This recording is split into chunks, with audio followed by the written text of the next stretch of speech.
गांव का चौधरी हर साल एक नई लड़की से शादी करता और फिर उसे तलाक के साथ बहुत सारे रुपये पैसे देकर उसे उसके घर वापस भेज देता। लड़कियां खुशी खुशी से शादी करती और अगले ही दिन तलाक लेकर अपने घर वापस चली जाती। यह सुनकर मैं हैरान थी कि वह ऐसा क्यों करता है। एक दिन चौधरी की नज़र मुझ पर पड़ गई और वो बोला, मुझे तुमसे ही शादी करनी है। मेरे घर वाले भी पैसे के लिए परेशान थे। वैसे तो मेरी शादी उससे कर दी गई। शादी की पहली रात मुझे हॉस्पिटल ले गया और बोला, मैंने अब तक बहुत सी लड़कियों से शादी की है ताकि मैं तुम्हें ढूंढ सकूं। वो लड़की तुम ही हो जो मेरी किस्मत बदल सकती है। इससे पहले कि मैं इस बात का मतलब समझ पाती, मेरी चीख निकल गई कि वो मेरे आज फिर गांव के चौधरी की शादी थी। मेरी दोस्त मानसी खास तौर पर मुझे यह सब सुनाने आई थी। आते ही कहने लगी, क्या तुम्हें पता है कि गांव का चौधरी फिर से शादी कर रहा है। मैं यह सुनकर हैरान हो गई कि अभी 5 महीने पहले ही तो उसने शादी की थी और अपनी बीवी को तलाक दे दी। मैंने हैरानी से कहा कि क्या वो लड़की गांव के चौधरी से दूसरी शादी के लिए मान गई। मेरी दोस्त मानसी पागलों की तरह हंसने लगी और बोली, पागल लड़की, लगता है तुम्हें अभी तक कुछ नहीं पता। गांव का चौधरी हर साल एक खास महीने में एक लड़की से शादी करता है और अगले ही दिन उस लड़की को तलाक दे देता है। और सुना है वो लड़की को बहुत कुछ देकर उसके घर वापस भेज देता है, सोना चांदी जेवरात और बहुत सी मालो दौलत। तो ऐसे में कोई भी लड़की बेवकूफ़ ही होगी जो गाँव के चौधरी से शादी करने से इनकार करेगी। फिर वो चौंक कर कहने लगी, तुम कोशिश करना कि गांव के चौधरी की नज़र तुझ पर ना पड़ी, वरना हो सकता है कि अगली बीवी उसकी तुम न बन जाओ, क्योंकि सुना है वह हसीन लड़कियों पर भी आशिक हो जाता है। मैं उसकी ये बातें सुनकर बहुत डर गई और मैंने कहा कि मैं तो पहले भी घर से बाहर बहुत कम निकलती हूँ, अब तो बिल्कुल भी नहीं निकलूंगी। मैं असल में यहाँ रहने वाली नहीं थी और अपने माता पिता के साथ 5 महीने पहले ही इस गांव में आई थी, इसलिए इस गांव के रस्मों रिवाज और गांव के चौधरी के बारे में मुझे कुछ भी पता नहीं था। मैंने बस उसकी पिछली शादी होते हुए देखी थी, इसलिए यह सब सुनकर मुझे बहुत हैरानी हुई थी कि गाँव का चौधरी कैसा जालिम इंसान है जो पहली रात के बाद ही बेचारी लड़कियों को तलाक दे देता है।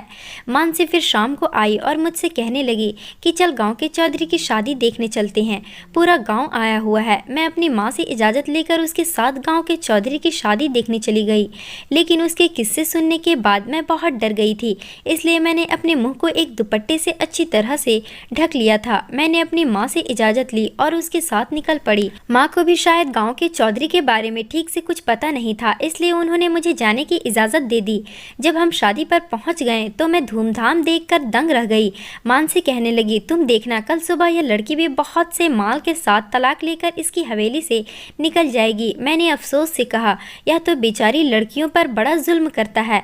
तो मानसी ने बताया कि कोई जोर जबरदस्ती नहीं होती, लड़कियां अपनी मर्जी और खुशी से शादी करती हैं और तलाक ले लेती हैं, उन्हें कोई परेशानी नहीं होती है। मैं बड़ा हैरान थी कि चौधरी ऐसा क्यों करता है, उसके साथ ऐसा क्या मसला था कि वो शादियों पर शादियां करता है और फिर तलाक भी फौरन दे देता है। शादी से वापस आकर मैं पूरी रात यही सोचती रही कि भगवान की भी अलग ही लीला है। एक तरफ वो चौधरी है जो एक रात की शादी के लिए लाखों रुपए खर्च कर रहा है और दूसरी तरफ हम जैसे गरीब लोग हैं। माँ का इलाज करवाना पड़ा जिससे घर तक बिक गया और पिताजी हमें अपने पुराने घर में ले आए जहाँ वह अपने भाइयों के साथ बचपन में रहा करते थे। हमारे घर में गरीबी इस कदर छाई हुई थी कि हमें दाने दाने के लिए मुंह देखना पड़ता था। मैं तो अपने आप को संभाल लेती थी, पर मेरी 2 छोटी बहनें छुप छुप कर रोया करती थी। एक दिन मैंने अपनी बहनों को रोते देख लिया। वो रोते हुए एक दूसरे से कह रही थी, काश हम पैदा ही न हुए होते या फिर पैदा होते ही मर गए होते तो आज भूखा न रहना पड़ता। मैंने जो उनकी यह बात सुनी तो मुझे बहुत दुख हुआ कि मेरा तो चलो जैसे तैसे बचपन गुजर गया, पर मेरी बहनें भी गुर्बत की जिंदगी गुजार रही हैं। क्योंकि मैं सबसे बड़ी बहन थी तो किसी के सामने दिल का बोझ भी हल्का नहीं कर सकती थी। उन दिन अपनी बहनों को रोते देखकर मेरा दिल बहुत तड़प उठा था। मैंने माँ से कहा, माँ मैं ज़रा बाहर जा रही हूँ, टहल कर थोड़ी देर में आ जाऊँगी। माँ ने मुझे बाहर जाने की इजाज़त दे दी, जैसे वो इस बात से वाकिफ़ थी कि मेरे अंदर क्या चल रहा है। मैं घर से बाहर निकलकर खेतों की तरफ चली आई, क्योंकि वो जगह बहुत सुकून और साफ़ सुथरी थी। मैं खेतों के पास टहल रही थी कि तभी वहाँ हमारे गाँव का चौधरी आ गया। उसकी नज़र मुझ पर पड़ी, मेरे तो डर के मारे रोंगटे खड़े हो गए। मुझे मानसी की बात याद आई तो मैं उसको देखकर जल्दी से घर भाग आई। घर आकर भी मेरा दिल डर की वजह से धक धक कर रहा था। मैं परेशान हो गई, कहीं कोई इल्ज़ाम ही ना लगा दे मुझ पर। थोड़ी ही देर में मानसी चली आई, कहने लगी तुझे गांव के चौधरी ने देख लिया है और अब तेरा कुछ नहीं हो सकता। मैं बहुत डर गई और इसी खौफ का असर था कि मुझे बहुत तेज़ बुखार आ गया। शाम तक बुखार में तपने लगी।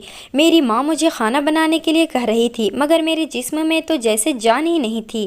तंग आकर माँ मेरे कमरे में आई और मुझे हाथ लगाकर चेक करने लगी तो चीख पड़ी। फिर फौरन ही गाँव के एक डॉक्टर को बुला लिया गया जो सबका इलाज करता था। डॉक्टर ने मेरा चेकअप किया और माँ से कहते हुए बाहर निकल गया कि बच्ची को फिक्र और परेशानी से दूर रखे। ज़्यादातर खौफ की वजह से दिमाग की नस फटने का खतरा होता है। डॉक्टर के जाने के बाद माँ मुझे घूरते हुए कहने लगी कि तुम्हें किस बात की टेंशन है, तुमने क्यों मरने वाले हालात बना रखी है।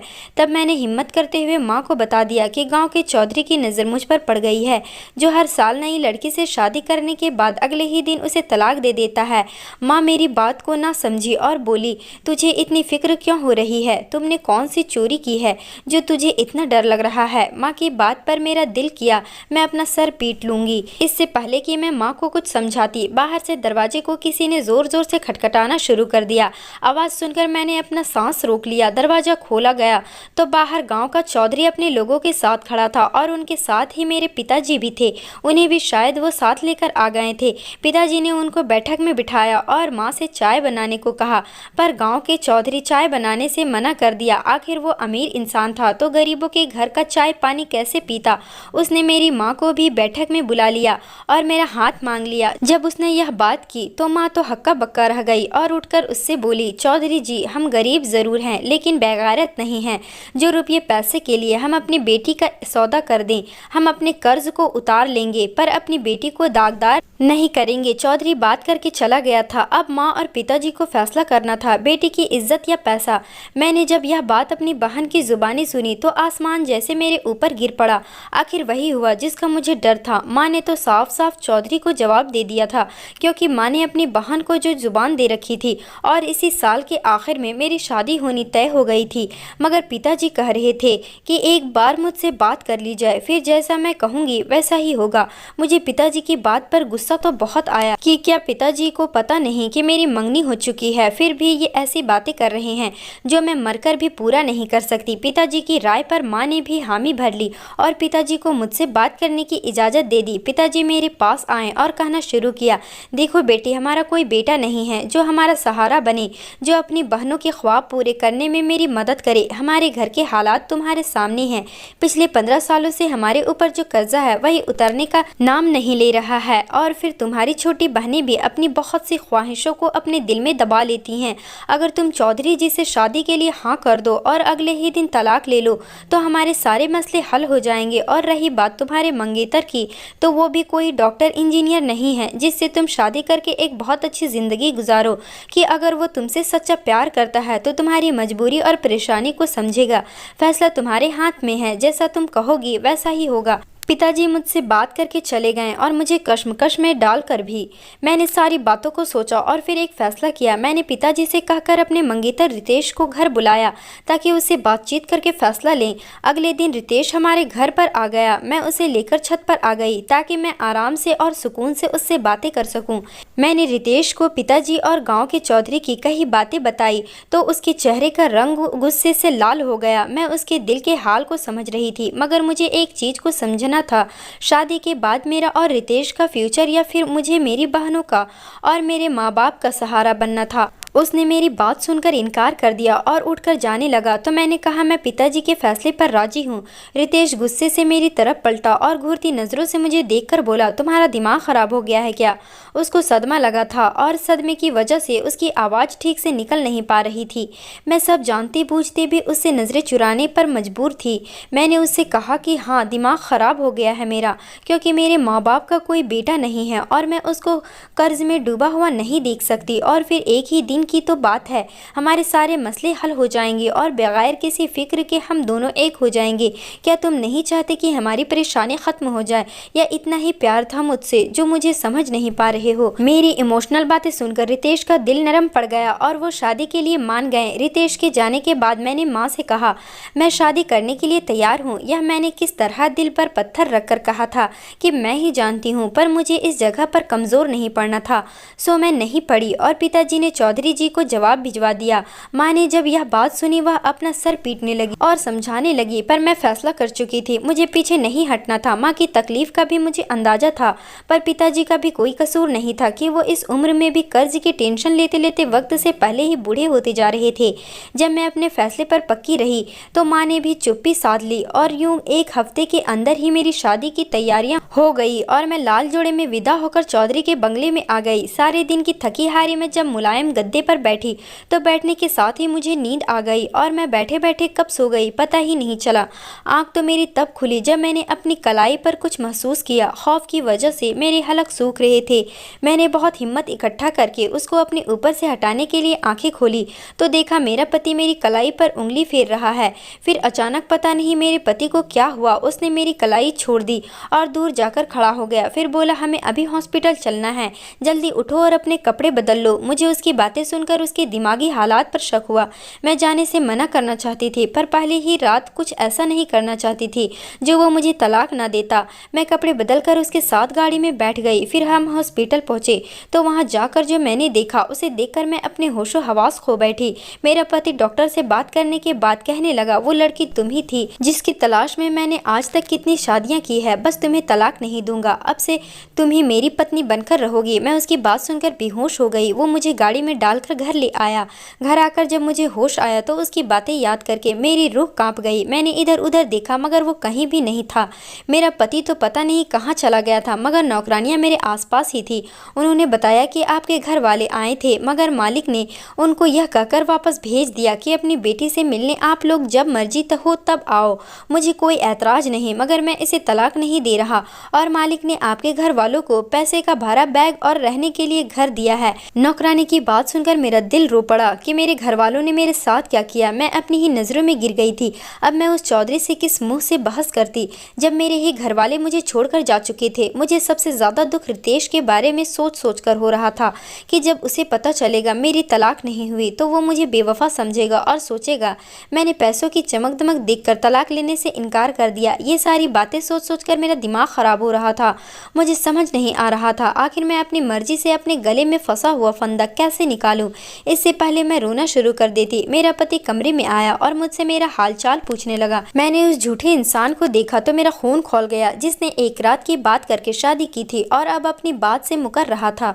उसने मेरे चेहरे को छूना चाहा तो मैंने उससे उसका हाथ झटक दिया और बोली, मैं तब तक तुम्हें अपने पास नहीं आने दूंगी जब तक तुम मुझे इस राज की हकीकत बता नहीं दोगे। तुम क्यों हर साल नई लड़की से शादी करके उसे तलाक दे देते थे और अब मुझे तलाक क्यों नहीं दी। मेरे पति ने मेरी बात सुनी तो कहने लगा, मैंने शादी की है तुमसे, तुम पत्नी हो मेरी, मेरा तुम पर पूरा हक है। तुम्हें छूने के लिए मुझे तुम्हारी इजाज़त की कोई ज़रूरत नहीं, मगर मैं क्योंकि अब सारी ज़िंदगी तुम्हारे साथ ही गुजारना चाहता हूँ तो आज नहीं तो कल तुम्हें इस सवाल का जवाब ज़रूर दूंगा। मुझे इस बात पर बहुत गुस्सा आया मगर मैं अपने गुस्से को पी गई और बोली, मुझे तुम सच बताओगे तभी मैं तुम्हारे साथ रहूंगी, वरना मैं अपनी जान ले लूंगी। यह बात सुन उसके चेहरे का रंग बदल गया और उसने जल्दी ही अपने गुस्से पर काबू पा लिया और कहने लगा कि मैं तुम्हें बता ही दूंगा, मगर याद रखना मुझसे अगर तुमने बेवफाई की या अपनी जान लेने की कोशिश भी की तो तुम्हारे पूरे खानदान को नहीं छोड़ूंगा। उसकी बात सुनकर मेरा दिल जैसे किसी ने मुट्ठी में कर लिया हो। मैं यह बात तो भूल ही गई थी कि मैंने अपने घर वालों की खातिर ही उससे शादी की है और किसी आम इंसान से नहीं बल्कि गांव के चौधरी से, जिसे कोई कानून या पुलिस कुछ भी नहीं कर सकती थी। मेरा दिल किया मैं अपनी किस्मत पर फूट फूट कर रोने लगी, मगर मैं उसके सामने रोकर खुद को कमज़ोर साबित नहीं करना चाहती थी। मुझे बस चुप रहकर उसकी जासूसी करनी थी ताकि उसे रंगे हाथों पकड़ सकूं। मुझे चुप देखकर मेरे पति ने भी दोबारा मुझसे इस टॉपिक पर कोई बात नहीं की और उसकी यही बात मुझे परेशान कर रही थी कि कोई इंसान किसी को धोखा देकर इतना संतुष्ट कैसे रह सकता है। इसी तरह 2 हफ्ता गुजर गया और इस 1-2 हफ्ते में मैंने बहुत कोशिश की कि किसी तरह वह मुझे तलाक दे दे, मगर मुझे कामयाबी हासिल नहीं हुई। आखिर उसे मेरी तलाश थी ही क्यों, मैं तो उसे जानती भी नहीं थी। मेरी मुश्किल का हल यही निकला कि मैं उसके ऊपर नज़र रखूं। मेरा पति जब भी किसी से फ़ोन पर बात करने लगता तो उठकर कमरे से बाहर चला जाता। उसकी यह हरकत मुझे नागवार गुजरती थी, मगर उसे तो जैसे मेरी कोई परवाह ही नहीं थी। उससे पूछने पर भी वो मुझे सच नहीं बताता तो बेहतर यही था मैं उसकी किसी भी तरह बातें सुन लूँ। ऐसे ही करते हुए महीने गुजर गया, मगर कोई भी सुराग मेरे हाथ न लगा था। अब तो मुझे लगने लगा था जैसे मैं कभी भी हकीकत नहीं जान पाऊंगी, पर मुझे हिम्मत नहीं छोड़नी थी। मैं दिल ही दिल में प्रार्थना करती थी कि किसी भी तरह मुझे इसका राज पता चल जाए, ताकि मैं चौधरी को गलत साबित करके अपनी जान छुड़ा सकूं। आखिर वह दिन भी आ ही गया। एक दिन रात के 1 बज रहे थे कि तभी मेरे पति के फ़ोन पर किसी की कॉल आई। पहले तो वो उठकर कमरे से बाहर जाने लगा, फिर मुझे सोता हुआ देखकर वहीं पर बैठकर बातें करने लगा। दूसरी तरफ तो न जाने कोई क्या कह रहा था, पर अपने पति की बातें सुनकर कुछ खास मेरे पल्ले नहीं पड़ रहा था। उस वक्त मेरी नींद उड़ गई जब मेरे पति ने कहा, यार किसी भी तरह इस बला से मेरा पीछा छुड़ाओ, वरना काम तमाम कर दो। इसकी रोज रोज की बकवास से मैं तंग आ गया हूँ। मैंने जब इतना सुना तो मेरा दिमाग तेजी से काम करने लगा। मैं जान चुकी थी कि ये कोई लड़की का मामला है। अब तो मसला और भी संगीन हो चुका था। उसकी बातें सुनकर मैंने इरादा कर लिया कि किसी भी तरह मुझे इस बेचारी लड़की को इसके चंगुल से आज़ाद करवाना ही होगा, वरना ये जालिम इंसान उसकी जान ले लेगा। अगले दिन जब मेरा पति घर से बाहर निकला तो मैं भी उसके पीछे पीछे घर से बाहर निकल गई। घर के नौकर नौकरानियों को मैंने पहले ही अपने साथ मिला लिया था। अब बेफिक्र होकर मैं सब काम कर सकती थी। उसका पीछा करने के लिए मुझे मेरे दिल ने मना भी किया, पर मैं दिल को मजबूत करने लगी और अपने इरादे से नहीं हटी और उसको एक घर में जाता हुआ देखकर मैं वहीं से वापस लौट आई। अब मेरे दिमाग में अलग अलग ख्याल आ रहे थे। मैं उन्हीं ख्यालों में बैठी थी। मेरा पति घर आया तो फिर किसी से फ़ोन पर बात कर रहा था। मैं उठकर सुनने गई तो वो किसी से कह रहा था, कल फिर उसी जगह जाना, तुम्हारा काम हो जाएगा। मैं दिल ही दिल में खुश होने लगी कि चलो इस आंख मिचौली के खेल से जान छूटने वाली है कि उससे पहले ही मेरा पति मुझे देखता। मैं जल्दी से कमरे में आ गई। मुझे बहुत बेसब्री से कल के दिन का इंतज़ार था। मैं मन ही मन खुश हो रही थी कि आने वाला कल मेरी ज़िंदगी को पूरी तरह से बदल देगा। कल का दिन आया तो अपने पति के जाने के बाद मैं भी उसके पीछे ही घर से निकल गई। आज मेरा पति रास्ते में कुछ लोगों से भी मिला था। अब मुझे टेंशन होने लगी कि कहीं उन लोगों में से ही कोई ना हो जिसकी वजह से मुझे आज़ादी मिलेगी। मुझे ऐसा लग रहा था जैसे मेरे पति को शक हो गया है कि मैं उसका पीछा कर रही हूँ, तभी वह जानबूझकर ऐसा कर रहा है ताकि मैं समझ न सकूं और तंग आकर अपनी हरकत छोड़ दूं। अपनी इस सोच पर मैंने खुद ही खुद को यह सोचकर समझाया कि अगर वह जान लेता तो मुझे घर से बाहर निकलने से मना करने के लिए किसी से डरने या किसी की इजाज़त लेने की ज़रूरत नहीं थी। मैं इन्हीं सोचों में गुम थी जब मेरा पति फिर से उसी घर में चला गया और जाकर एक कमरे में बैठ गया। उस कमरे के साथ ही एक और कमरा भी था। मैं जल्दी से उस कमरे में घुस गई और खिड़की से दूसरे कमरे में देखने लगी। तब वही लोग आए और मेरा मंगेतर रितेश भी। इन सबको यहाँ देखकर मुझे किसी अनहोनी का एहसास हुआ और मैं डरते डरते चोरी चुपके वहाँ से निकलकर घर आ गई। मैं जितना इस मसले को आसान समझ रही थी यह उतना ही मुश्किल था और यह दिन ब दिन उलझता ही जा रहा था। मैं परेशान बैठी थी कि मेरा पति घर आया और मुझे उदास बैठे देखकर बोला कि आज तुम्हारे लिए एक सरप्राइज है, इसलिए नहा धोकर अच्छे से तैयार हो जाना। तुम्हें लेकर कहीं बाहर जाना है और मैं तुम्हें आज तुम्हारे सभी सवालों के जवाब वहीं पर दे दूंगा। इतना कहकर वह वहाँ से चला गया और मैं जल्दी से नहाने चली गई ताकि उसके आने से पहले मैं तैयार हो सकूं। नहा धोकर मैं अच्छे से तैयार हो चुकी थी और घर के ग्राउंड में उसका इंतजार करते हुए टहल रही थी। तभी मुझे गाड़ी का हॉर्न सुनाई दिया। मेरा पति आ चुका था और मेरे बारे में पूछकर मुझे पुकारता हुआ ग्राउंड की तरफ ही आ रहा था। उसने मुझसे चलने के लिए कहा और मैं चुपचाप जाकर गाड़ी में बैठ गई। मेरा खामोश होना मेरा पति भी नोट कर रहा था। उसने भी कोई बात नहीं की और गाड़ी स्टार्ट कर दी। हमारी गाड़ी गांव की ऊंची नीची छोटी छोटी गलियों में चलती जा रही थी और मैं अपनी ज़िंदगी के बारे में सोचते हुए उदास हो रही थी। गाँव में खेत तैयार होकर हरे हो गए थे और ट्यूबवेल देखकर मेरी आंखों से आंसू बह निकले। ये वो जगह थी जहाँ खेल कूद कर मैं बड़ी हुई थी। तभी वो खेत मेरी नज़रों के सामने से गुजरा तो जैसे किसी ने मेरी आंखों में मिर्ची भर दी थी। मुझे उस खेत से नफरत सी महसूस हुई। यही वो जगह थी जहाँ मेरे पति की नज़र मुझ पर पड़ी थी। काश मैं उस दिन घर से बाहर निकली ही ना होती, मगर अब वह काश वापस नहीं लौट सकता था। उन्हीं सोचों में गुम थी। पता ही नहीं चला कि कब सफ़र ख़त्म हुआ और हम अपनी मंजिल पर पहुँच गए। होश मुझे तब आया जब गाड़ी रुकी और मेरे पति गाड़ी से बाहर निकलकर मेरी साइड वाला दरवाजा खोले खड़े थे। उसको अपनी तरफ देखता देख मैं गाड़ी से नीचे उतर आई और हम दोनों एक दरबार की तरफ जाने लगे। दरबार की साइड पर बने कच्चे मगर साफ सुथरे घर में मुझे लिए मेरा पति दाखिल हुआ और एक कमरे में जाकर बैठ गया। अभी थोड़ी देर ही गुजरी थी कि वहाँ पर एक गुरुजी आए और बोले, हाँ भाई, तुम्हारी तलाश खत्म हुई कि नहीं? तो इस पर मेरा पति कहने लगा, हाँ हो गई है गुरुजी, ये मेरी पत्नी है। इन दोनों की बातें सुन सुनकर मुझे कुछ समझ नहीं आई कि ये दोनों किस तरह की बातें कर रहे हैं। गुरुजी के बैठने के बाद मेरा पति बोला, गुरुजी मैं आपसे इजाज़त लेने के लिए आया हूँ ताकि मैं अपनी पत्नी को सच बता सकूँ और नई ज़िंदगी की शुरुआत कर सकूँ। अगर आपकी इजाज़त हो तो मैं शुरू करूँ। गुरुजी ने कहा, इजाज़त है, जाओ और अपनी ज़िंदगी जी लो। उनकी घुमाने वाली बातें सुनकर मेरे माथे पर सिलवटें पड़ने लगी। ये सब मुझे लग रहा था। फिर मेरा पति उठकर खड़ा हुआ और हम वहाँ से इजाज़त लेकर वापस अपने घर आ गए। मेरे पति ने सारे नौकरों को छुट्टी दी और सारे दरवाजे खिड़कियां बंद करने लगा। उसे ऐसा करता देखकर डर गई। डरने की वजह से मेरा रंग पीला पड़ गया था, जिसे देखकर मेरा पति बोला, डरो नहीं, ऐसा इसलिए कर रहा हूँ ताकि कोई भी इस राज को जान न सके। उसकी बात सुनकर मेरी सांस में सांस आई। फिर मेरा पति मुझे लेकर बेड पर बैठा और बोला, यह 12 साल पहले की बात है, जब मैं 20 साल का था। हम खानदानी रईस थे, मगर हमारे किसी रिश्तेदार ने हम पर ऐसा खतरनाक जादू कर दिया कि हमारी दौलत भी खत्म होने लगी और मेरी सेहत भी खत्म हो गई। एक दिन मैं शिकार खेलने गया हुआ था कि मुझे कोई शिकार न मिला और मैं गुस्से से सारे निशाने खराब करने लगा। मैं अपने उस काम में इतना ज़्यादा बिजी था कि मुझे आसपास का कुछ पता ही नहीं था। फिर ये बाबा जी कोई जड़ी बूटी लेने जंगल में आए हुए थे। मुझे ऐसा करते देखकर मेरे पास आ गए और बोले, तुम पर जादू है और इतना खतरनाक है कि जिस लड़की से शादी करोगे वह तुम्हारे जिस्म की ताकत खत्म कर देगी और तुम्हारी दौलत सारी बर्बाद हो जाएगी। मगर एक तरीका है जिससे यह जादू खत्म हो जाएगा। अगर तुम उनको एक दफ़ा देखे बगैर अपनी शादी का हक लिए बिना ही उसे तलाक दे दो, मगर एक बात का ख्याल रखना कि वो लड़की ज़रूरतमंद हो। मैंने कहा, मैं बहुत परेशान हूँ और कहा कि ऐसे तो मैं कभी असली वाली शादी कर ही नहीं सकूंगा। पर वो गुरुजी जा चुके थे। फिर जब मैंने पहली शादी की तो देखभाल करके की। ज़रूरतमंद लड़की देखी तो अपनी पत्नी को छुए बगैर माल व दौलत देकर उसे तलाक दे दी।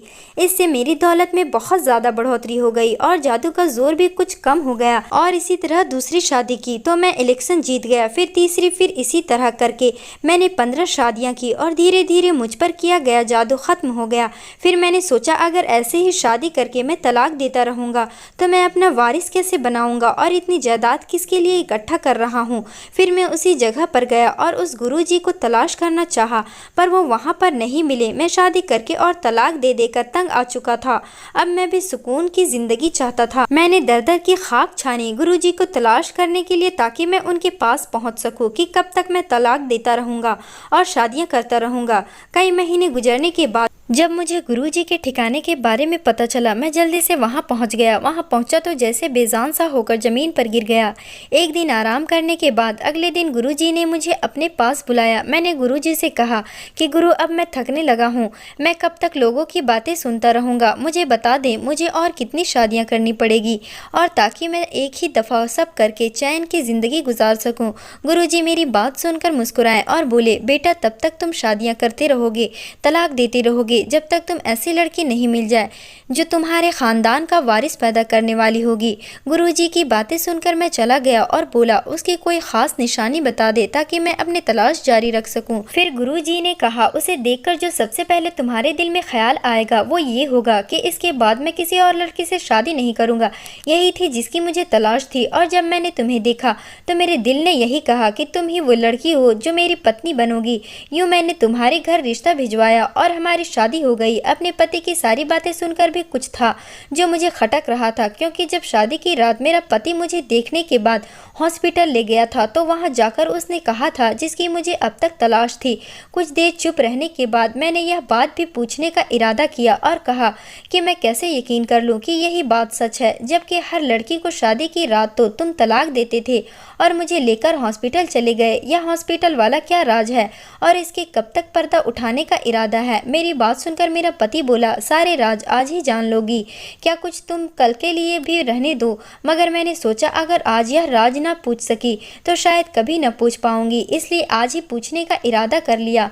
मुझे लगता था मेरा पति मेरा चेकअप करवाने लेकर गया है ताकि वह जान सके कि मैं कुंवारी भी हूँ या नहीं, पर ये बात मैं शक के बुनियाद पर थोप नहीं सकती थी जब तक इसके मुंह से सुन नहीं लेती। मैं मजबूर थी और एक ऐसे इंसान के साथ सारी ज़िंदगी नहीं रह सकती थी जिसको मेरे कैरेक्टर पर पहले दिन ही शक हो। बेशक मैं अपनी कज़िन को पसंद करती थी और मेरी मंगनी भी हो रखी थी, मगर मैंने यह रितेश ने कभी भी अपनी हदें पार करने की कोशिश नहीं की थी।